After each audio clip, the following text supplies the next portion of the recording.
நீ பயப்படாத. அத வாக்குத்தத்தத்தை கொடுத்த நிறைவேறும். எதுக்கு அவசரப்படுற? என் வேலையில நிறைவேறும். நீ வெட்கப்பட்டு போக மாட்ட. என் வாக்குத்தத்தத்தை நிறைவேறும். நான் உனக்கு நிறைவேற்றி தருவேன். நீ பயப்படாதேன்னு ஆண்டவர் சொல்லுகிறார். சோர்ந்து போகிற உன்னை நான் பலப்படுத்துகிற தேவனாய் வந்திருக்கிறேன். இன்னைக்கு சொல்லுங்க, ஆண்டவரே நீங்க எனக்கு இருக்கிறீங்க, அது போதும். நீங்க என்னை உற்சாகப்படுத்துறீங்க போதும். நான் எழும்பி என்னுடைய காரியங்களை செய்யறேன்னு தைரியமா சொல்லுங்க. எழும்பு மகளே, எழும்பு மகனே, எதுக்கு சோர்ந்து கிடக்கிற? காரியங்கள் மாறும். இந்த நாள்ல இந்த மாற்றம் நடக்கும். விசுவாசத்தோட அற்புதத்தை எதிர்பாரு. இன்றைக்கே மாற்றத்தை உண்டாக்கி தருவேன்னு கர்த்தர் சொல்லுகிறார்.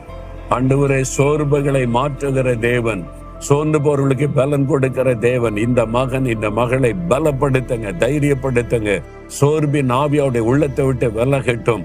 அவருடைய சோர்வு மாறி மகிழ்ச்சி உண்டாகும்படி இன்றைக்கே ஒரு அற்புதத்தை காண செய்யும். இயேசுவின் நாமத்தில் ஜெபிக்கிறேன். ஆமென்.